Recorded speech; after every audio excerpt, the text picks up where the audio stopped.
हरे कृष्ण, राधे राधे। पुरुषोत्तम मास महात्मा 5वां अध्याय।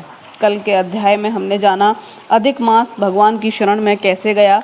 आज के अध्याय में हम जानेंगे भगवान विष्णु अधिमास को अपने साथ लेकर गोलोक कैसे पहुँचे।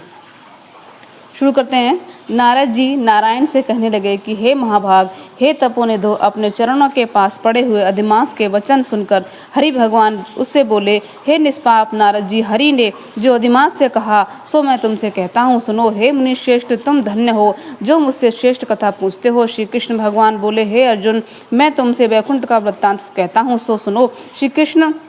श्री विष्णु के नेत्रों के संकेत से गरुण जी मूर्छित हुए मलमास की पंखों से हवा करने लगे। तब होश आने पर मलमास बोला, हे नाथ, मुझे ये सब अच्छा नहीं लगता। हे जगदाधार, हे जगतपते, हे विष्णु, मुझ शरण में आए हुए की रक्षा करो। मुझ शरणागत को क्यों त्यागते हो? ऐसा कहकर कांपता हुआ बार बार विलाप करने लगा। तब मलमास से वैकुंठवासी हृषिकेश भगवान ने कहा, हे वत्स, तेरा दुख निवारण होने का कोई उपाय नहीं दिखता। तू सोच मत, उठ, तेरा कल्याण होगा। ऐसा कहकर मन में पल भर में उपाय निकाल कर फिर बोले। श्री विष्णु भगवान बोले, हे वत्स, आओ मेरे साथ गोलोक धाम चलो, जो योगियों को दुर्लभ है। जहाँ भगवान श्री कृष्ण रहते हैं वहाँ गोपी गणों के मध्य में बैठे हुए दो भुजा वाले श्री मुरलीधर, नवीन मेघ के समान श्याम शरीर, कमल जैसे विशाल नेत्र, ऐसे ईश्वर पुरुषोत्तम भगवान श्री कृष्ण चंद्र विराजमान हैं।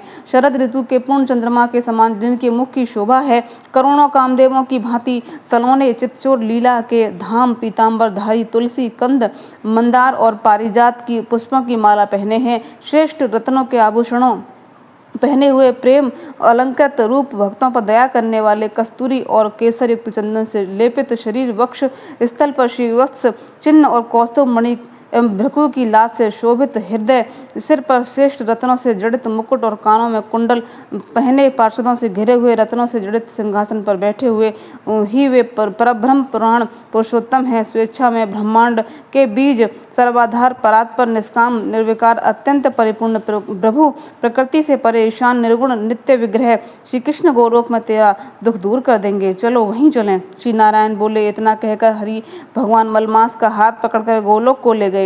हे नारद मुनि, वहां पहले अज्ञान रूपी अंधेरे का नाश करने वाले, ज्ञान रूपी मार्ग में दिखाने वाले, प्रलय काल में ज्योति स्वरूप, करोड़ों सूर्य के समान प्रभा वाले, नित्य असंख्य विश्व के कारण प्रभु परमात्मा की इच्छा में लाल रंग की ज्योति दिखाई दी। हे मुने, उस ज्योति के भीतर ही सुंदर 3 लोक थे। उसके ऊपर सनातन ब्रह्मलोक की भांति गोलोक है। वह 3 करोड़ योजन में फैला हुआ है। मंडलाकार तेजपुंज स्वरूप श्रेष्ठ रत्नों वाली भूमि से युक्त है, जो बड़े बड़े योगियों को स्वप्न में भी अदृश्य है। यह वही वैष्णव को दृश्य और प्राप्त है। उसे योगेश्वर श्री कृष्ण ने योग द्वारा धारण कर रखा है। ऐसा श्रेष्ठ गोलोक अंतरिक्ष में स्थित है और आदि मानसिक चिंता, व्याधि, शारीरिक रोग, बुढ़ापा, मृत्यु, शोक, भय आदि से रहित है। बहुमूल्य रत्नों से जड़ित करोड़ों मंदिरों से सुशोभित है। उस गोलोक के नीचे दाहिनी ओर वैकुंठ है और बाईं ओर वैकुंठ के समान ही आकार वाला शिवलोक है। वैकुंठ का फैलाव 1 करोड़ योजन में है और उसका आकार जिसमें करोड़ योजन लंबा और मंडलाकार है। वहाँ पीले वस्त्रों में शोभायमान वैष्णव जन रहते हैं। वे वैष्णव शंख, चक्र, गदा और पद्मधारी लक्ष्मी जी के साथ चतुर्भुज रूप में रहते हैं और वैकुंठ की स्त्रियां लक्ष्मी जी के समान सुंदर हैं। उनके चलने से पाजेब और करधनी की झनकार बड़ी प्यारी होती है। गोलोक के बाईं ओर जो शिवलोक है वहाँ प्रलय नहीं होती और सृष्टि काल में पार्षद लोग रहते हैं। वह 1 करोड़ योजन में फैला हुआ है। वहाँ महादेव के गण सारे शरीर पर भस्म रमाए, सर्पों के जनेऊ पहने, ललाट पर अर्धचंद धारे, हाथ में शूल पटिश लिए, जटाओं में गंगा धारण किए हुए 3 नेत्र वाले पराक्रमी शूरवीर रहते हैं।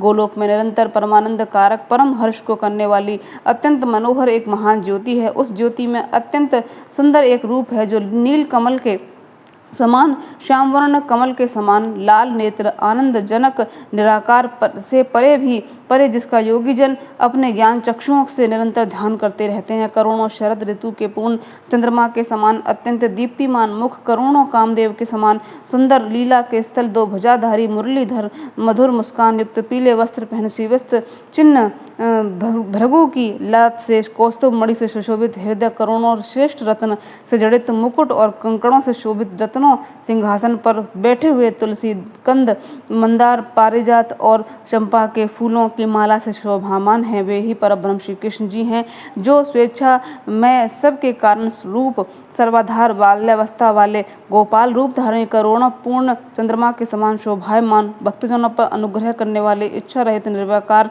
अत्यंत परिपूर्ण प्रभु रासमंडल के मध्य में बैठे हुए शांत रासेश्वरी हरि, मंगल रूप पूजने योग्य, मंगलों में मंगल, परमानंद घन, सत्य स्वरूप, अक्षर अव्यय, अब सब सिद्धियों के ईश्वर, सब सिद्धि स्वरूप और सिद्धि के देने वाले, प्रकृति से परे, ईशान, निर्गुण, नित्य विग्रह, सबके आदि पुरुष, अव्यक्त, इंद्र आदि देवों द्वारा स्तुति किए गए, नित्य स्वतंत्र एक परमात्मा स्वरूप, शांति परायण, ऐसे प्रभु का शांत स्वभाव वाले वैष्णव जन ध्यान करते हैं। केवल उत्कृष्ट रूप एक भगवान ने ही धारण किया है। यह कहकर विष्णु भगवान अधिमास को रजोगुण से घिरा हुआ जानकर गोलोक को ले गए। सूत जी बोले, सत्कर्म ग्रहण करने वाली वाणी कहकर जब नारायण चुप हो गए, तब नारद जी पुरुषोत्तम मास महात्मा उत्सव संबंधी नई नई कथा सुनाने की अभिलाषा से नारायण से बोले। पुरुषोत्तम मास महात्मा 5वां अध्याय समाप्त। हरे कृष्ण। राधे।